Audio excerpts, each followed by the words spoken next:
Ni Roki Kirabiranya tugarutse ko neza na neza ubushize kuri video nakoze kuri channel yacu ya Vyuka TV nari nabemere ko ngiye kubazanira video nziza, video itomoye, amakuru meza yimbitse tumenyesha neza na neza icyatumye Roki afata indege ava mu gihugu cy'u Rwanda kerekeza muri Leta Zunze Ubumwe za Amerika. Muti rero byagenze gute? Niye mpamvu nyamukuru yatumye Roki ubu tuvugana ari muri Leta Zunze Ubumwe za Amerika, yagiye gukora iki, yajanwe n'iki? Ngibi neza na neza ibintu byatumye Roki ahitamo kugenda muri USA cyangwa se muri Leta Zunze Ubumwe za Amerika. Banzu kuri subscribe ku channel yacu ya Vyuka TV, ndaje ndakwereke neza na neza ukuntu byagendekeye umusore wacu Roki Kirabiranya. Vyuka TV.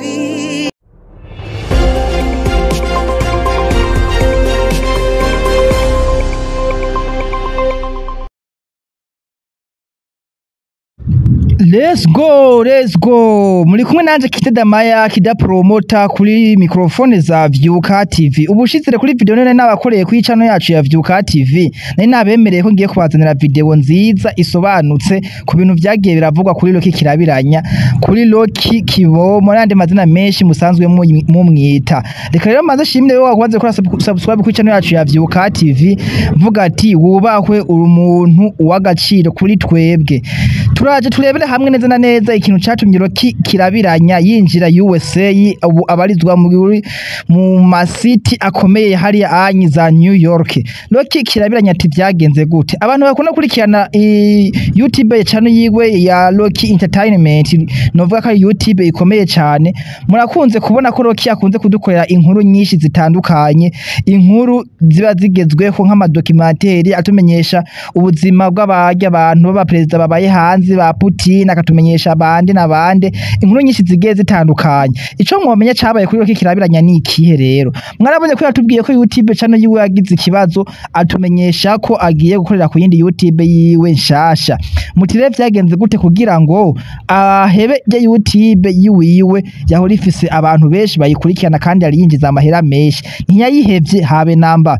Ahubwo icyabaye ku bantu basanzwe bamenye ibintu by'imbuga bintu by'amarezo social, hari ikintu gikunda kuba ku channel, ikintu cyitwa copyright. Copyright iri jambo sinjya mbere uryumvise. Copyright rimeze gute? Ducishe ko ndabasigure gatonya iyo copyright ikisigura. Copyright ni hahandi ushobora gukora nka video y'uwundi muntu ukayipostinga, ufashe video y'uwundi muntu yikoreye ukayipostinga. YouTube kubera ko YouTube isanzwe ari urubuga rukomeye rwo kudandarizako, ntiyemerera uwundi muntu gukoresha video y'uwundi muntu yikoreye. Bagusaba ko wewe nyene ubwawe ukereya igikorwa ciwawe, content yiwawe, content iri unique, atawundi muntu arigira yipostinga. Iyo niyo bitwa copyright. Mugere wa postinze video y'uwundi muntu yamaze gupostinga, niho ya copyright iciza akashaka gukubita copyright. Nizere ko twese twatahuye ico kintu ca copyright. Utire bimeze gute? Roki Kirabiranya amaze igihe kitari gitoya cyane gose aturyohera ku nkuru nziza, ku nkuru ziba zigezweho zivugwa ngaha mu gihugu cy'u Burundi, mu Rwanda ndetse no hanze y'igihugu cyane no yakunda gukorera cyane gose. Utire byagenze gute?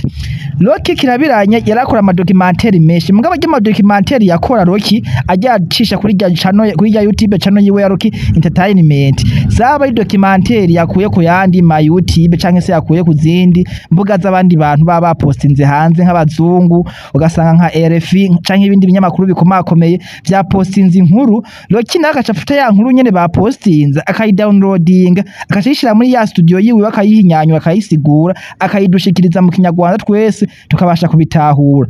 Ico kintu Roki yayikoresheje igihe kitari gitoya cyane gose, yabikoresheje igihe kinini cyane gose, novuga ko ari navyo byazamuye YouTube channel yiwe ya Roki Entertainment gushikaho iba YouTube ikomeye mu Burundi no mu Rwanda, kuko iramaze kuranka ba subscribers bagera ku miliyoni n'abandi.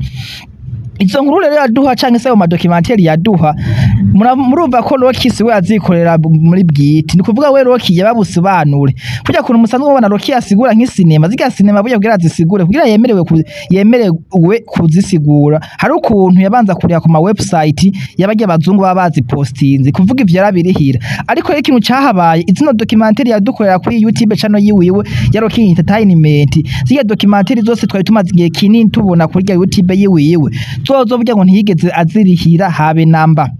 muravyumva izo video zose ni kuvuga kuri YouTube channel yiwe ya Rocky Entertainment hariko nk'ivideo zishika nka 20 canke 50 ya downloadinza ku zindi mbuga z'abazungu akacaza zana za documentaire nyenda akazidusigura akaziduha mu kinyarwanda twese tukabasha kuzitahura ivyo vyose yabikora atabanje kuriha izo zindi mbuga yakuyeko izo video YouTube utire vyagenze gute YouTube rero hari ukuntu ibanza kwiga umuntu neza ikamukurikirana burya copyright kubona bamenyere ibintu vy'imbuga uko zikosa kuri YouTube copyright ni kiboneka ubwo nyene barabanza bakakwiga kigiye kirekire hama bakamenya ukuntu uri kurakora Rocky kirabiranya rero YouTube ramwize kisanga afise ama video menshi yagiye akoresha yivye ku zindi mbuga z'abandi bantu baba postinze atabirihiye burya YouTube ikintu yacikora yaciye mu kubico bitwa resection ni kuvuga ni igihano gikomeye bashira mu YouTube channel canke se copyright ikomeye isumba izi copyright usanzwe tumenyereye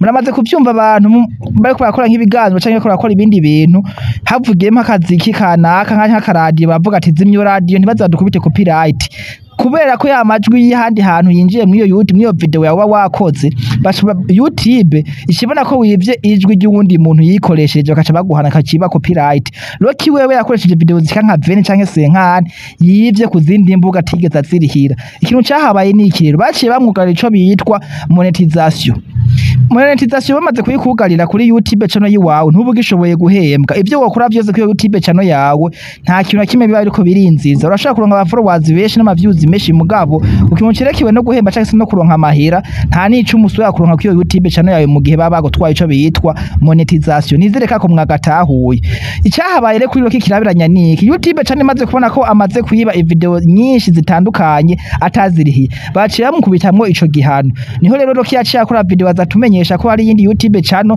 agiye kubarakorera ko tugende kumuforominga kuri yindi YouTube channel benshi bari bibajeti kubera iki Rocky yahisemo guheba YouTube channel ikomeye akagenda gukora kubandanyiriza ko ka YouTube gacano gashasha ariko ntiyayihevye ikintu nyamukuru cyaciye gituma rero Rocky aja USA bazanda yubutse ko iciciro gikuru ca YouTube kiri muri leta zunze ubumwe za Amerika aho bitwa New York Rocky kirabiranya maze kubona ko bigenze guco onyi yarakoze ico bitwa yarafatanije n'abatekinisiye biwiwe baragenda barakora ama research bararondera baragerageza gukura mu ico gihano biranka Rocky ico bamusavye ko yishikira ku biro bikuru vya YouTube ibiro bikuru vya YouTube navyo nabamyeshe ko biri muri leta zunze ubumwe za Amerika mu gisagara citwa New York niho hari ibiro bikuru vya YouTube ni kuvuga ico Rocky yaciye avuga ati nta yindi sigisigaye atari gushituka nkava mu Rwanda hagenda ku biro bikuru vya YouTube kugira ngo ndekarame bino bintu vyabaye kuri channel yanje ya YouTube kubera ko ni channel ya YouTube ikomeye novuga ko ikomeye yinjiza amafaranga menshi imwinjiriza amafaranga menshi cyane gose abantu bakurikirana Rocky kirabiranya mwarabonye ko mwiyi minsi atari karasigura amafilime cyane mugabo kuri YouTube channel yiwiwe izo documentaire yarasanzwe akora yazicisha ko iminsi yose nyine buri ya postinga gatatu ku munsi acishije kuri YouTube channel yiwiwe nyine kubera ko yo YouTube channel yiwe yamwinjiriza cyane gose gusumba ziya cinema yakora Rocky rero byaciye bimusaba yuko agenda muri leta zunze ubumwe za Amerika yishikiriye ku cicaro gikuru ca YouTube kugira ngo agende kurekara amacagi hano bamushiriramwo bamusubize monetization kugira ngo abirekarame swate araza kuri ziga video zose yakoze kuri YouTube channel yiwe kugira ngo abandanya akora video ziwiwe canke naho ahitemo kuzifuta ariko ndabibutse ko iyo ufuse video imwe kuri YouTube amasaha canke se amahera ubumaze kwinjiza burya na yarakoroka iki kintu gitahura abantu bakeya mugabo mubanze mucumve burya iyo ufuse ikintu kuri YouTube hari ikintu kinini ubuhombye Rocky yarevye gufata video zose amaze gukora kuri YouTube asanga yo batakaje ikintu kinini acavuga ati ko je nk'umuntu umusore yiyemera nka Rocky kirabiranya kandi ifise amahera kubera ikintu kwishikira muri leta zunze ubumwe za Amerika ku biro bikuru vya YouTube kugira ngo nshobore kurekrama iki gihano banshiriyemwo kivemwo ubu no kuvuga Rocky kirabiranya yishikiye rero agiye kuriha YouTube kugira ngo zirya video yakoze yivye handi hantu azirihire canke se arekarame bamwemerere bamusubirizemwo ico twokwita nka monetization iyi niyo mpamvu nyamukuru nziza yeruye yatumye Rocky kirabiranya atakibarizwa mu Rwanda mwarabonye ko benshi bavuze bitandukanye benshi baravuga ko Rocky ngo yahunze u Rwanda benshi baravuga ko Rocky ngagiye gupagasa muri Amerika ariko ukuri kwereke ukuri nyako nukurungu kumeje kubashikiriza nuko yari yagiye kugira iki kukurishamwe ico gihano cinjiye muri YouTube channel yiwiwe yari ikomeye ubu tuvugana murabona ko yaciye afatiraho n'akanya ko gutemberera nka Bollywood zirya nganda zikora amasinema, aratembera mu bistati vya ba Superman n'abandi benshi b'ivyamamare muri sinema. Niyo mpamvu rero nyamukuru yari yatumye Rocky Kirabiranya ava mu gihugu cy'u Rwanda yerekeza Leta Zunze Ubumwe za Amerika. Nico catumye yinjira yaragiye n'imiburiburi kurekarama ico gihano afise ca YouTube kugira ngo YouTube yiwiwe isubire ku murongo. Reka rero manze shimire wewe wese wamaze kuri subscribe ku channel yacu ya Vyuka TV, no ngansaba nawe wese uheje kudukurikirana yuko twama hafi twebwe kuri Vyuka TV turi muri bamwe bashikiriza inkuru nziza kandi zizewe ku mwanya ugezweho. So mwari muri kumwe nanje Kidedama ya promoter kuri microphone za Vyuka TV. Ciao ciao. Vyuka TV.